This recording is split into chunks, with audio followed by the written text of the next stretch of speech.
Hello everyone, welcome to aspirant exam study. मैं विजय ठाकुर अपने channel पर आप सभी का स्वागत करता हूं। आज की हमारी class MRS exam cut off की है और पीजीटी के सभी सब्जेक्ट और हॉस्टल वार्डन का हम कट ऑफ विश्लेषण देखेंगे कि कितना कट ऑफ फाइनल के लिए जा सकती है। एक आंसर की आ चुकी है आपकी और एक रिवाइज आंसर की आनी बाकी है।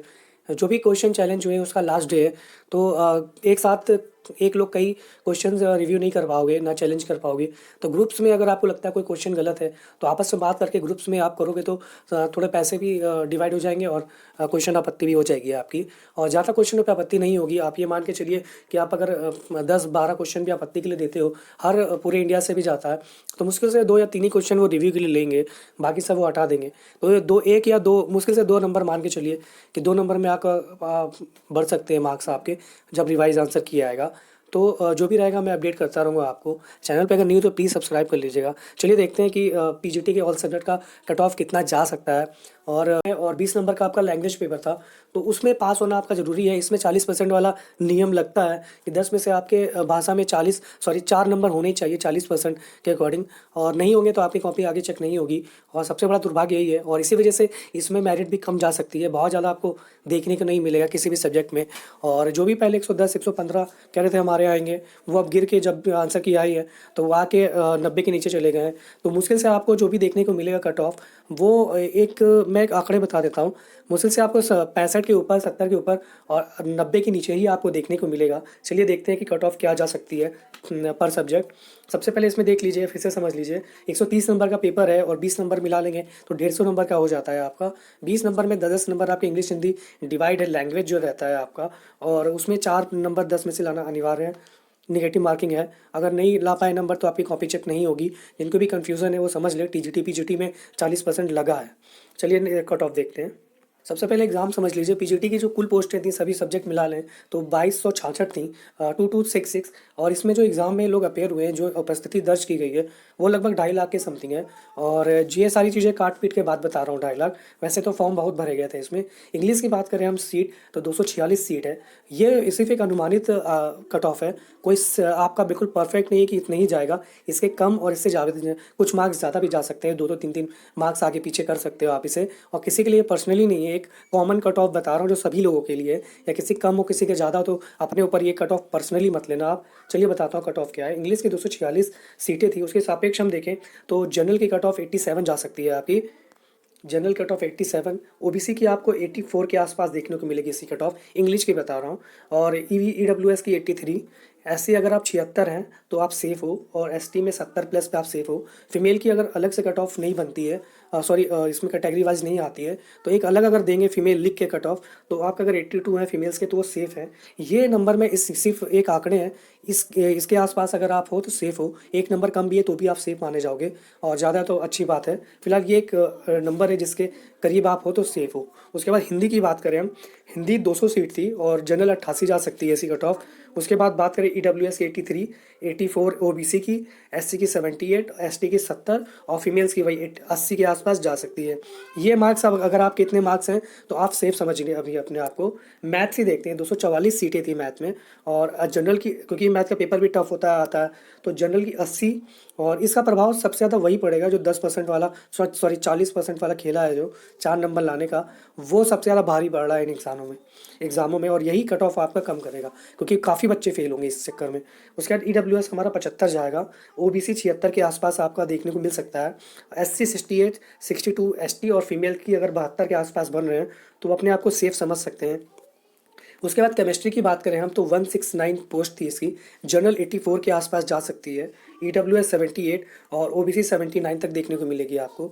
एससी की अगर हम बात करें तो 73 अगर आपके बन रहे हैं तो आप अपने आप को सेफ समझ सकते हो। एसटी 60, 67 और फीमेल में अगर अलग से लिख के आते हैं सिर्फ फीमेल, तो 76 के आसपास हो सकता है ये आपका। अगर कैटेगरी वाइज फीमेल का आता है जनरल ईडब्ल्यूएस ओबीसी जैसे करके, तो पूरी की कट ऑफ आपको दिखेगी फीमेल की। अगर सिर्फ एक वर्ड लिख के आता है फीमेल और उसके आगे कट ऑफ, तो इतनी दिखेगी आपको। फिलहाल 76 अगर आपके आ रहे हैं फीमेल में तो सेफ समझिए। उसके बाद फिजिक्स की बात करें हम तो 179 आपकी पोस्ट थी, जनरल के लिए 85 और ओबीसी के लिए 82, ईडब्ल्यू के लिए 80, एससी के लिए 75 और एसटी के लिए 70 अगर आपके आ रहे हैं तो आप सेफ हो। फीमेल कैटेगरी में 80 नंबर पे भी आप सेफ हो। उसके बाद बायोलॉजी की बात करते हैं। बायोलॉजी की देखी जाए तो 236 जनरल सीट है आपकी। जनरल के लिए 83 आपके लिए सेफ रहेगा।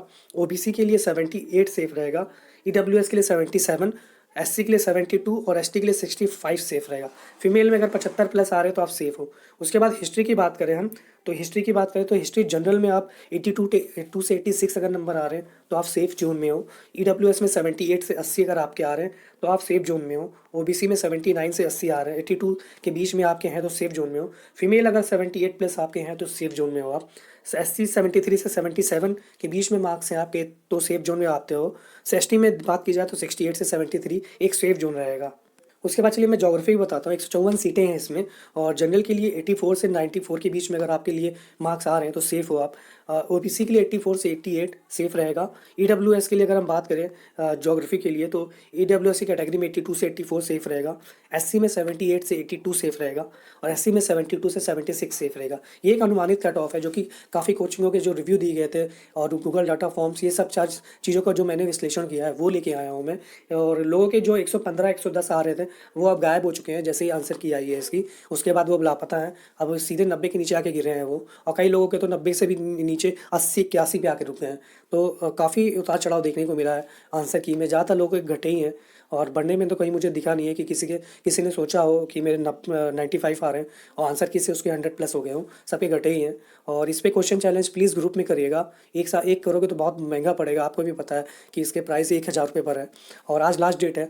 तो जिनको भी आपत्ति करनी है ग्रुप्स में मिल बांट के करिए और तो हो जाएगा वो। और लास्ट में एक या दो नंबर पे आपको कंप्लीट कॉमन नंबर मिल सकता है जो बढ़ने की उम्मीद है। तो ये पीजीटी का कट ऑफ था। चलिए अब हॉस्टल वार्डन का कट ऑफ देखते हैं क्या जा सकती है। चलिए आंसर के आने के बाद हॉस्टल वार्डन की क्या कट ऑफ रह सकती है कि इसमें भी अभी भी 110 115 वाले बचे हैं कि निकल गए हैं। चलिए देखते हैं। हॉस्टल वार्डन जैसा देख सकते हो आप 120 नंबर का पेपर था ये और इसमें 40% वाला कोई खेला नहीं है और ना इसमें निगेटिव मार्किंग सभी पेपरों में थी, आपको भी पता है। लेकिन जो 10 में से 4 नंबर लाना कंपलसरी था भाषा में, इसमें ऐसा कुछ भी नहीं लिखा गया है जैसे आप देख सकते हो। जिसमें लिखा जाता है उसमें लिखा रहता है कि 40% लाना अनिवार्य है, अदरवाइज आपकी कॉपी चेक नहीं होगी। तो उसी में देख सकते हो आपकी 120 नंबर का पेपर था और 2.5 घंटे का टाइम दिया गया था आपको। कुछ कुछ सेशन पेपर हैं, देख लीजिए। रीजनल 10 और हिंदी इंग्लिश 10 ऐसे था ये। और इसमें ध्यान से देख लीजिए कहीं भी लिखा नहीं है कि आपके 40% लाना अनिवार्य है, अदरवाइज कॉपी चेक नहीं होगी। तो चलिए इसी कट ऑफ की बात करते हैं। आंसर की आने के बाद इसमें भी कईयों के स्कोर धड़ाम से नीचे गिरा है। चलिए देखते हैं कहाँ तक रुके हैं बच्चे इसमें। चलिए देख लेते हैं कि आंसर की आने के बाद कितने बच्चों के नंबर बन रहे हैं, जितने भी कोचिंग विश्लेषण और गूगल डाटा फॉर्म के अकॉर्डिंग है और जितने भी परसेंटेज लोगों ने भाग लिया है कि कितने मार्क्स उनके हैं। तो 110 115 आप किसी के भी नहीं है, लगभग 90 के ऊपर भी आपको बहुत कम लोग देखने को मिलेंगे। आंसर की से काफ़ी लोगों के नंबर मार्क्स कम हुए हैं। 669 इसकी पोस्ट थी और लगभग 5.5 लाख लोग इस पेपर को भरे थे। और उपस्थिति मान के चलिए 55 के लगभग रही है, 60 मुझे नहीं लग रही, लेकिन 55 से 60 के बीच में आप एक आंकड़ा ले सकते हो। मुश्किल से वही मान लीजिए 2.5 3 लाख के आसपास लोगों ने इस पेपर को दिया है और जो कि इसका कट ऑफ हाई देखने को मिलेगा।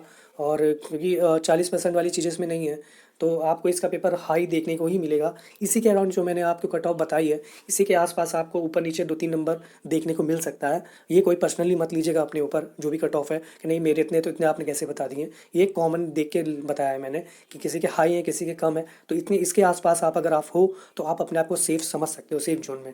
तो चलिए बताता हूँ मैं। अगर पहले मेल की बात करते हैं। मेल की अगर बात करें इसमें तो अगर आपके 88 प्लस बन रहे हैं तो आप अपने आप को सेफ समझ सकते हो।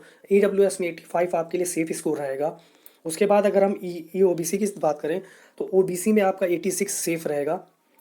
एससी में 78 प्लस आपके बन रहे हैं या 76 के आसपास भी अगर आप हो तो सेफ़ हो। और एसटी में आपके 72 से 75 के बीच में बन रहे हैं तो आप एक सेफ़ श्रेणी में आते हो और आराम से आपका चांस बनता है हॉस्टल वार्डन के लिए। उसके बाद फीमेल कैटेगरी की बात करें तो इसमें आप भी जानते हो अपेयरिंग कम होती है और इसलिए इसका कट ऑफ पे भी इसका असर होगा ही होगा। जनरल की बात करें तो 82 प्लस एग्ज़ाम 82 प्लस अगर आपके स्कोर बन रहे हैं जनरल फीमेल कैटेगरी से तो आप सेफ जोन में हो। ईडब्ल्यूएस 79 प्लस आपका बन रहा है तो सेफ जोन में हो। ओबीसी से हो आप, अगर 80 प्लस आपके मार्क्स आ रहे हैं तो एक सेफ जोन में हो। मैं पहले कह देता हूँ कि 2-3 नंबर ऊपर नीचे हो सकता है लेकिन रिजल्ट इसके अराउंड ही दिखेगा आपको। उसके बाद एससी की अगर बात करें तो 75 प्लस आपके अगर बन रहे हैं तो आप एक सेफ जोन में आते हो। और एसटी की बात करें तो 70 प्लस आप एक सेफ जोन में हो। बाकी अदर कैटेगरी का वो जो है वो इसके नीचे ही रहेगा। और इससे ऊपर नहीं जाएगा जो अदर फील्ड के हैं। तो उसके ये रहा हमारा हॉस्टल वार्डन के लिए कट ऑफ, जो कि काफ़ी स्टूडेंट ने कहा था सर एक बार आंसर किया चुकी है, एक बार अपना एनालिसिस बता दीजिए कि कितना सेफ रह सकता है हमारे लिए। तो ये आपके लिए था। बाकी एक मेन आंसर की आपकी बहुत जल्दी आ जाएगी, ज़्यादा टाइम नहीं लेंगे, एक सप्ताह के अंदर आपको वो भी देखने को मिल जाएगा। और एक से दो नंबर आप इसमें ऐड करके रख सकते हो, जितने आपके हैं उसमें कॉमन नंबर हो सकता है मिल जाए। जो भी आपत्तियाँ होंगी क्वेश्चन की, वो भी आप भी जानते हो कि कितना महंगा आपत्ति करना है। तो सबूत हो, बिल्कुल साक्ष्य हो आपके पास, तभी करिए। फालतू में पैसे मत फंसाइए, क्योंकि वो वापस नहीं होंगे आपके। और रिज़ल्ट इसका बात करें तो रिज़ल्ट आपका जनवरी लास्ट, जैसे मैंने प्रीवियस क्लास में भी बताया था आपको कि 25 के बाद और फरवरी में फर्स्ट वीक के पहले आपको इसका दिख जाएगा रिज़ल्ट इसका। क्योंकि आप भी जानते हो चुनावी वर्ष है, बहुत जल्दी रिज़ल्ट आएगा जो भी फंसे हुए हैं, और कार्रवाई बहुत जल्दी होगी एग्ज़ामों के प्रति। तो चैनल पे बने रहिए, जैसा अपडेट होगा मैं आपको देता रहूँगा। और कोई अपने आप के जितने मार्क्स हो आप प्लीज़ कमेंट कर दिया करिए, और अपने कमेंट में जो भी प्रश्न हो वो भी लिख दिया करिए। तुम जितना मुझे जानकारी होगी मैं आपकी समस्याएं सॉल्व करने की कोशिश करूँगा। आज के लिए इतना ही, मिलते हैं नेक्स्ट वीडियो में बहुत जल्दी। धन्यवाद।